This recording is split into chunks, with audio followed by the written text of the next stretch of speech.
আসসালামু আলাইকুম। কেমন আছেন আপনারা সবাই? আশা করি ভালো আছেন। আল্লাহর রহমতে আমিও ভালো আছি। তো সকালবেলা ছাদে চলে এসেছি। এই যে দেখেন, বিল্ডিংয়ের কাজ দেখার জন্য। এই যে এতটুকুই হয়েছে। কালকে দুই সাইডে দুইটা পিলার দিয়েছে উপরে চাতাল দেওয়ার জন্য। আর এই সাইড দিয়ে দেখাচ্ছি, দেখেন এই সাইড দিয়ে হচ্ছে ইট ভাঙতে গিয়ে অনেকখানি ফেটে গিয়েছিল, তো সেইটুকু আবার গেঁথে দিয়েছে এই যে এপাশ দিয়ে। তো এখানে সকালবেলা পানি দিতে হবে।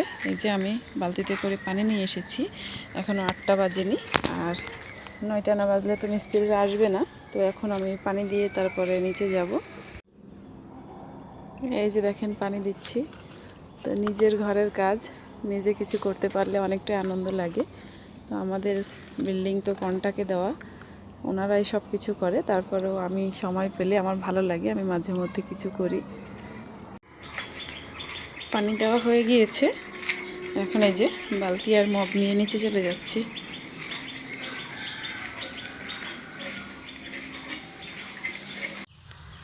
সকালের খাওয়া দাওয়া শেষ করে এই যে দেখেন মাঠে চলে এসেছি শাক ওঠানোর জন্য। জান্নাতের আব্বু ওই যে সামনে চলে যাচ্ছে। তো আজকে হচ্ছে আমরা পাঁচমিশালি শাক খাবো, যত রকমের শাক আছে সব উঠাবো, তবে লাল শাক বাদে, কারণ জান্নাতের আব্বু লাল শাক খায় না। এই যে শাক উঠিয়েছি, সাথে কয়েকটা কাঁচা টমেটো উঠিয়েছি, আর এখন বাসার দিকে চলে যাচ্ছি। এই যে দেখেন পটলের ক্ষেত। আজকে আর পটল উঠাবো না, তার কারণ আগের দিন যে পটলগুলো উঠিয়েছিলাম সেগুলো খানিকটা এখনও বাসায় আছে, তো সেগুলোই রান্না করব। পটল ভালোই ধরা শুরু করেছে দেখেন।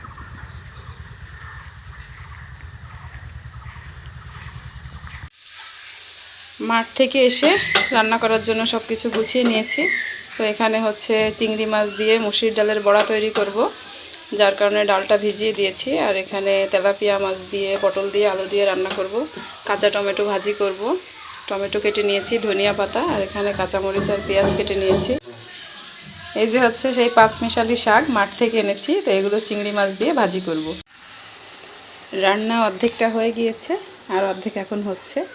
এই যে ডালের যে বড়াগুলো তৈরি করব, কারেন্ট ছিল না, যার কারণে আমি শিলপাটায় বেটে নিয়েছি। আর যতক্ষণ আমি শিলপাটায় বেটেছি এর মধ্যে হচ্ছে জান্নাতের আব্বু রান্না করে নিয়েছে। এই যে তেলাপিয়া মাছ পটল আলু দিয়ে রান্না করেছে, কাঁচা টমেটো ভাজি করা হয়ে গিয়েছে। আর এখানে হচ্ছে আমি এখন শাকটা ভেজে নিচ্ছি আর ডালের বড়াগুলো তৈরি করে নিচ্ছি। দুপুরে খাওয়া দাওয়া শেষ করে আবারও মাঠে এসেছি শাক ওঠাতে। তো এখন হচ্ছে নিজেরা খাওয়ার জন্য না, ভাসুরের ছেলে আসবে হঠাৎ করে, তো ওদের জন্য কিছু শাক পাতা গুছিয়ে দেব। তো এই যে হচ্ছে, এই যে দেখেন এটা হচ্ছে কিন্তু ধনে পাতার ক্ষেত, কিন্তু ধনে পাতা কম এখানে। হচ্ছে এই যে আমরা বলি বেলে শাক, বেলে শাক বেশি হয়েছে, তো ওদের জন্য বেশি করে বেলে শাক উঠিয়ে দেব।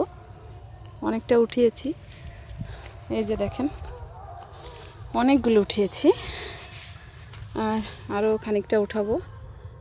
যত তরকারি আছে সব তরকারি অল্প অল্প করে দেব। তো গুছিয়ে নিই, তারপর আপনাদেরকে একসাথে করে তখন দেখাবো।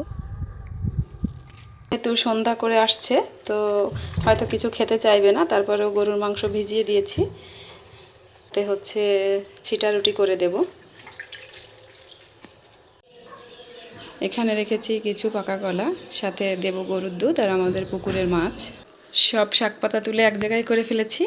আমাদের মাঠে যা যা ছিল, এই যে এগুলো হচ্ছে মালঞ্চ শাক, এখানে কচু শাক, এগুলো হচ্ছে ডাঁটা, এখানে আছে কলমি শাক, আর এইগুলো লাউ শাক, এখানে পটল, ভেন্ডি, এটা হচ্ছে সাদা শাক, এগুলো বেলে শাক, এখানে আছে তেলাকুচুর পাতা, আর এদিক দিয়ে হচ্ছে পেঁপে। এগুলো সব বাসুরের ছেলের জন্য গুছিয়ে নিলাম।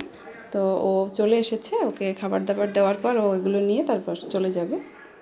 তো আজকের মতো ভিডিওটা এই পর্যন্তই। সবাই ভালো থাকবেন। আল্লাহ হাফিজ।